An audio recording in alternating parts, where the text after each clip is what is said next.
I never asked to be born, but my parents, Danny and Dakota Billy, made it clear from the start that I wasn't part of their plan. My name is Paisley, and I'm their second child, the one they didn't want. My older sister Ember was the one they cared about. She was their golden child, the one they always celebrated and adored.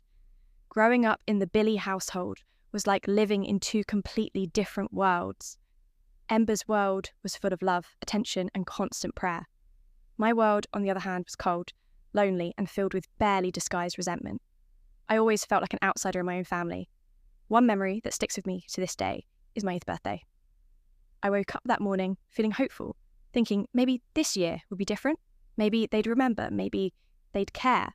As I walked downstairs, my heart was racing with excitement, but as soon as I entered the kitchen, I realised it was just another ordinary day for my parents. Mum and Dad were sitting at the table chatting with Ember about her upcoming dance recital morning, I said, trying to sound casual, even though my heart was sinking. Mum glanced up for a brief moment.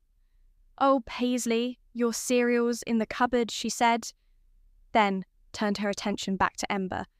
That was it. No happy birthday, no hug, nothing. I spent the entire day hoping they'd at least mention it, but the hours dragged on without a single word. Finally, at dinner, Dad seemed to remember. "Oh, right. Happy birthday, kid," he muttered while shoveling food into his mouth, not even bothering to look at me. Mum looked surprised. "Is that today? I thought it was next week," she said, shaking her head like it didn't matter. That night, I lay in bed clutching the only birthday card I had received. It was from Grandma Raven, the only person who ever seemed to care about me. Her words were simple but powerful. "My dearest Paisley, happy birthday, sweetheart. You bring so much joy to my life. Never forget how special and loved you are. Love always, Grandma." I read that card over and over, trying to believe the words. Grandma's love meant everything to me. But how could I feel special when my own parents barely remembered I existed? School wasn't much better. Parent-teacher conferences were always a pain reminder of how little my parents cared. I'd see other kids with their proud mums and dads, all smiles as they talked to teachers about their progress. But my parents, they never came. "Sorry. Paisley," Mum would say. Without an ounce of regret, Ember has a dance competition that day. You understand, right? I would nod like it didn't bother me, but inside, it hurt so much every time they prioritised Ember over me. It was like they were saying I didn't matter. The worst moments, though, were when I overheard them talking about me one night. I was supposed to be asleep, but I could hear their voices drifting upstairs. I just don't get it. Dad said a member is so bright and talented. Why can't Paisley be more like hers? Mum sighed in agreement. I know, it's like she doesn't even try. Remember how Ember was reading at 4? Paisley could barely tie her shoes at that age. Their words cut deep like tiny knives, stabbing at my heart. It was a constant reminder that no matter what I did, I'd never be good enough for them. As I got older, I stopped trying to impress them. What was the point? I became quiet and withdrawn, keeping to myself. Most of the time, the only person who truly saw me for who I was, who truly loved me, was Grandma Raven. Every visit to her cozy little house felt like stepping into a different world with Grandma. I felt safe and loved. She listened to me, cared about what I had to say, and never compared me to anyone else. I could just be myself around her when I was 13. I hit my breaking point home, had become unbearable, and I couldn't take it anymore. One day, with tears streaming down my face, I went to Grandma and poured out my heart. "Grandma," I whispered, barely able to get the words out. Can I live with you?" I held my breath, terrified. She might say no, but instead, she pulled me into a warm hug and said, "Oh, sweetheart, of course you can. You'll always have a home with me, and one day everything I have will be yours." I melted into her arms, feeling a sense of safety I hadn't felt in years. I didn't care about inheriting anything. All I wanted was to feel loved and wanted when my parents found out about my decision. Their reaction didn't surprise me. That tiny old house, Dad scoffed. And she works at the library for peanuts. What can she possibly offer you? Paisley, Mum, just shrugged, relief clear on her face. Well, if that's what you want, it will make things easier for us, she said as if I was just a burden.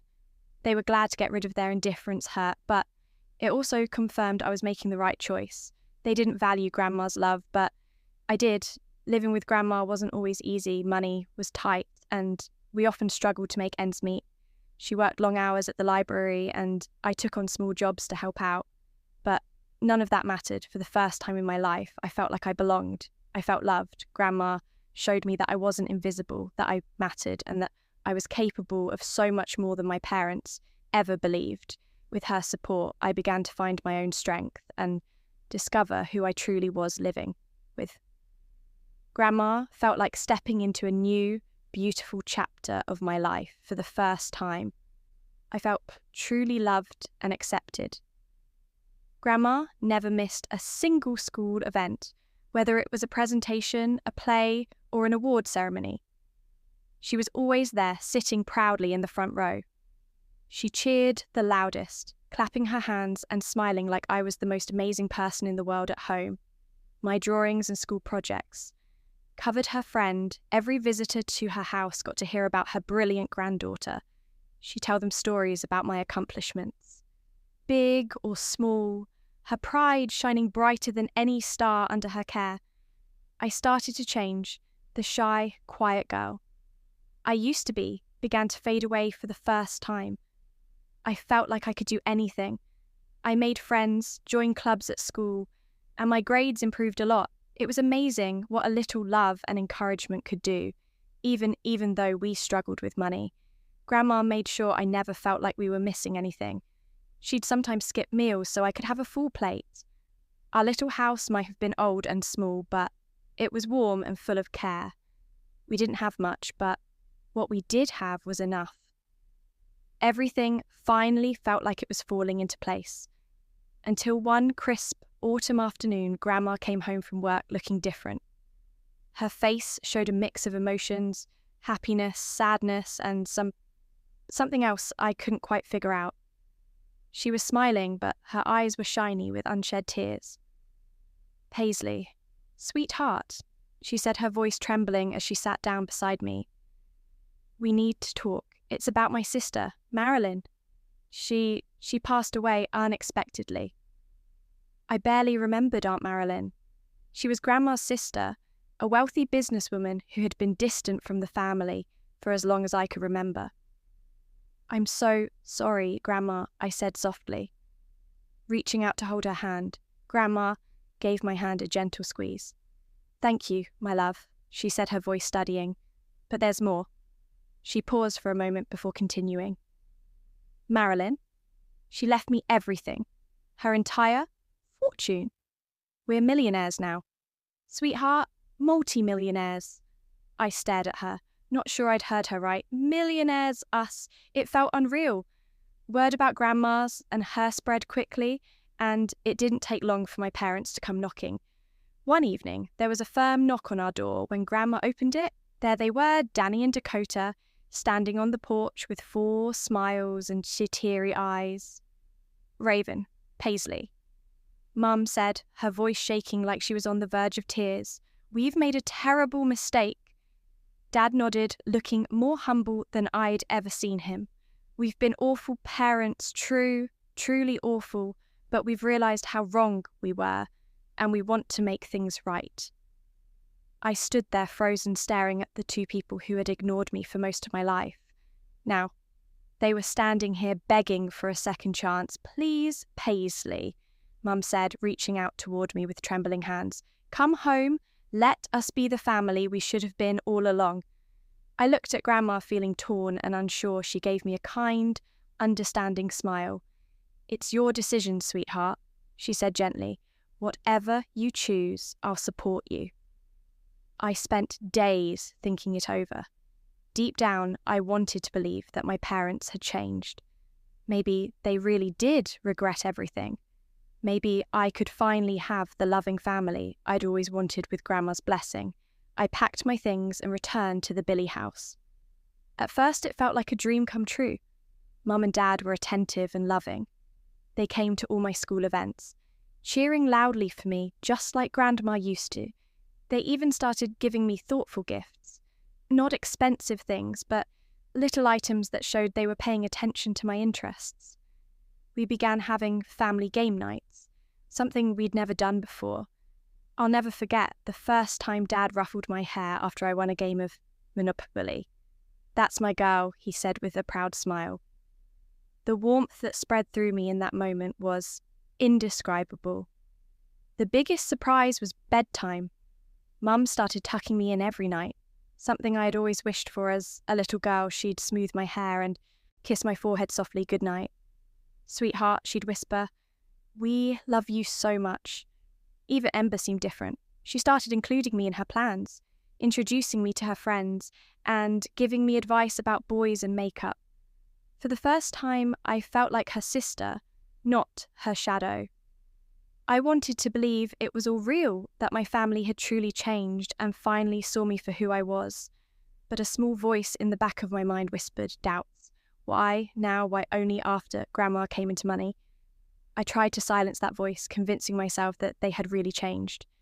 I called Grandma often, excitedly telling her how happy I was and how wonderful things were at home. She always seemed glad for me, but there was a hint of concern in her voice every time. "Just remember, Healy," she'd say gently, "you'll always have a home with me, no matter what." Life in the Billy house settled into a new routine. As time passed, Ember, always the golden child, graduated high school with honours and headed off to a fancy college.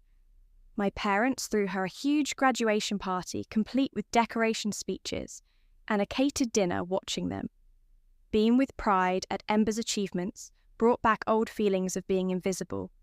I couldn't help but wonder, had things really changed, or was I just the backup child, the one they turned to because their golden girl had left the nest? Grandma's life had taken a wonderful turn. She moved into a beautiful new house and finally retired from her job at the library. As for me, things were looking better than ever. I was 19 now, doing well in school with a close group of friends. Life had become brighter, and to top it off, I had started dating Coulson, a sweet boy from my chemistry class, when he asked me out. I couldn't believe it. It felt like everything was finally falling into place. One Thursday evening, Coulson and I had planned to meet at the local diner for a date. I spent hours getting ready, nervously picking out outfits and redoing my makeup. My heart was racing with a mix of excitement and anticipation when I got to the diner. I couldn't stop smiling, but after waiting for a while, my phone busted. I eagerly grabbed it, hoping it was Coulson saying he was on his way instead. The message read, "Sorry, Paisley, something came up, can't make it tonight." My heart sank and the excitement I'd felt all day vanished. Disappointed. I left the diner and headed home earlier than I had planned. I used my key to quietly let myself in, not wanting to wake anyone, since Mum and Dad probably thought I'd be out late. As I passed by Dad's study, I heard voice. I was about to call out and let them know I was home, but something in Mum's tone stopped me. She sounded frustrated, almost angry. "I don't know how much longer I can keep up this act," she said sharply. "I never wanted her in the first place, and pretending to love her is exhausting." Her words froze me in place. My heart started pounding in my chest. Pretending to love me. I felt my whole body go cold. Slowly, I took out my phone and hit the record button. I couldn't stop myself. I had to hear the rest. Dad's voice came next low and calculating. "We just have to be patient once Mum passes all the money. We'll go to Paisley if we play our cards right. We can convince her to share it with us. Just think about the life we could have." My stomach twisted and I felt like I was going to be sick. Everything I had believed about my parents, their newfound love, their support, their warmth, was a lie. It had all been an act, carefully played out for Grandma's money. Tears welled up in my eyes as their cruel words replayed in my head. Every bedtime kiss, every proud smile, every kind word, it was all fake. My chest ached with betrayal. As I realised The family I thought I had finally found didn't really exist, unable to listen any longer. I turned and walked back to the front door. Taking a deep breath to steady myself, I opened it loudly and slammed it shut. "I'm home," I called out, forcing my voice to sound normal within moments. Mum and Dad appeared, their faces lighting up with what I now knew were fake smiles. "Paisley, sweetie, you're back early, Mum," said, her brow furrowed with what I could now see was pretend concern. "Everything okay?" Dad added, his voice dripping with false sincerity. I wanted to scream at them, to call them out right then and there, but instead, I forced a weak smile. Coulson cancelled. I muttered something. Came up. Their reactions were flawless too. "Flawless," Mum clicked her tongue sympathetically. "Oh, that's a shame." "Honey," Dad gave me a reassuring pat on the shoulder. "Don't worry, there will be other dates." I had to fight the urge to pull away from his touch. That night, I lay in bed, replaying their conversation in my head, their words cutting me all over again by morning. I had made up my mind. I couldn't stay there anymore. I waited until both of their cars left the driveway. Then I packed as quickly as I could, throwing clothes and precious keepsakes into my duffel bag. Without looking back, I left of the house that had never felt like home and made my way to Grandma's. When I showed up at her doorstep, bags in hand, her eyes widened in shock. "Paisley, what's wrong, sweetheart?" she asked, pulling me inside. I couldn't hold it in any longer. All the emotions I had bottled up spilled out as I burst into tears between sobs. I managed to pull out my phone and play the recording as Grandma listened. Her expression changed from shock to disbelief, and finally to a deep anger I had never seen before. Those conniving, heartless. She stopped herself, taking a deep breath to calm down. Then she looked at me with soft, loving eyes. "Don't you worry, honey. We'll give them a surprise. They'll never forget." She pulled me into a tight hug, and for the first time since overhearing that awful conversation, I felt safe by evening. My phone wouldn't stop buzzing. Mum, Dad, and even Ember were calling non-stop, leaving voicemails and sending texts. The messages were all the same: apologies, explanations, and "Please for me to come home, Paisley. Please. We're so sorry." Mum's voicemail said, her voice cracking. "We didn't mean it. It was just a misunderstanding. Come back."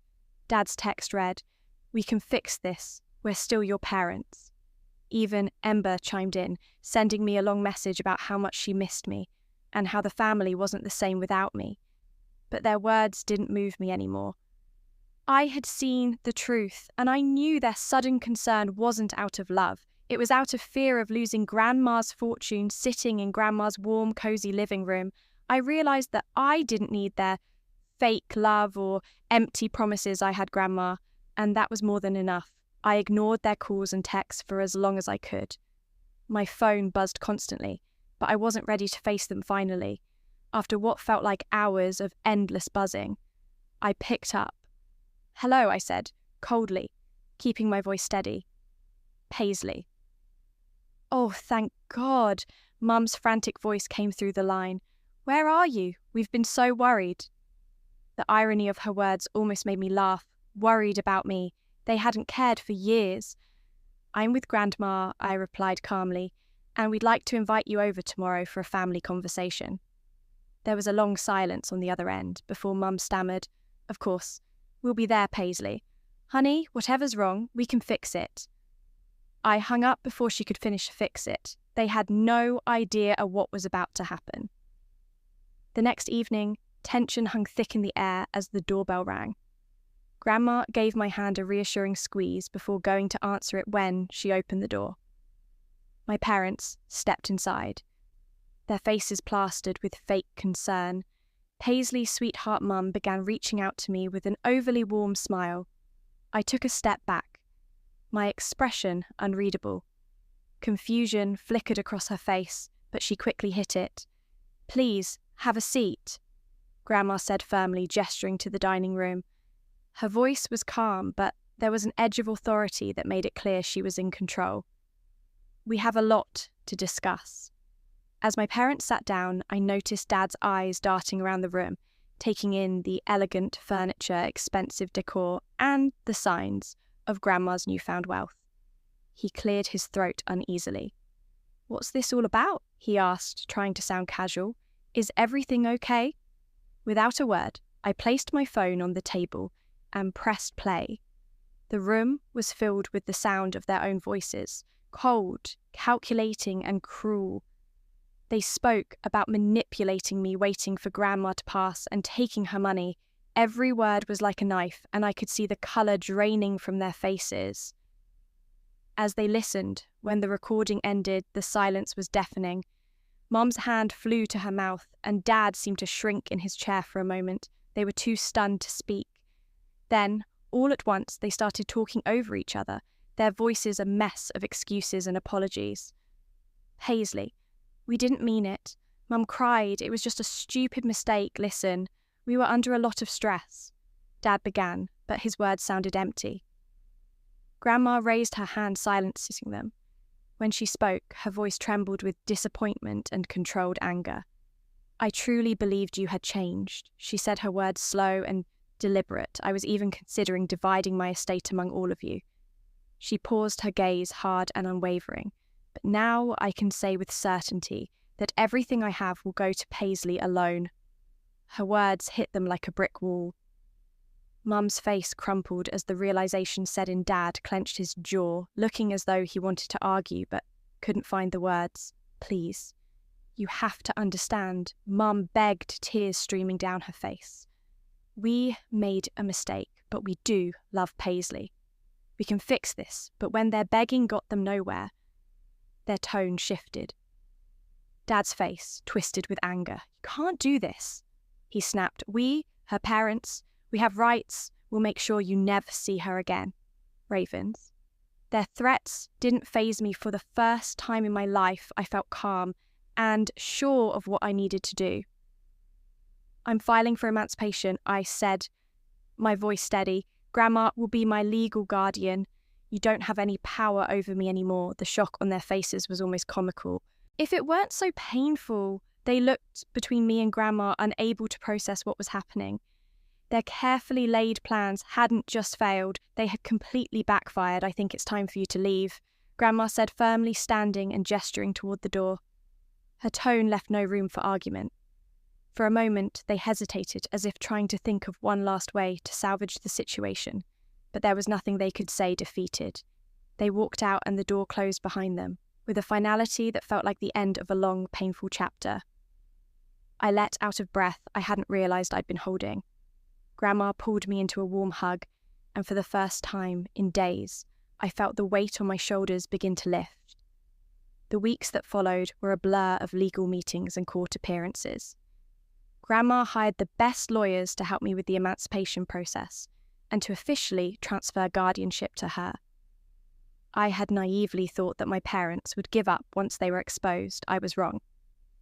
Danny and Dakota fought hard to maintain control over me, and, by extension, access to Grandma's fortune. But our lawyers built a strong case using years of neglect and emotional abuse as evidence. The recording of their cruel conversation was the final nail in their coffin. It was impossible for them to argue their way out of it, and the judge saw right through their desperate attempts to play the part of caring parents. In the end, the court granted my emancipation. I was finally free, and Grandma officially became my guardian. The fight was exhausting, but it was worth it. For the first time in my life, I felt like I had a future filled with love, safety, and possibility, free from manipulation and lies.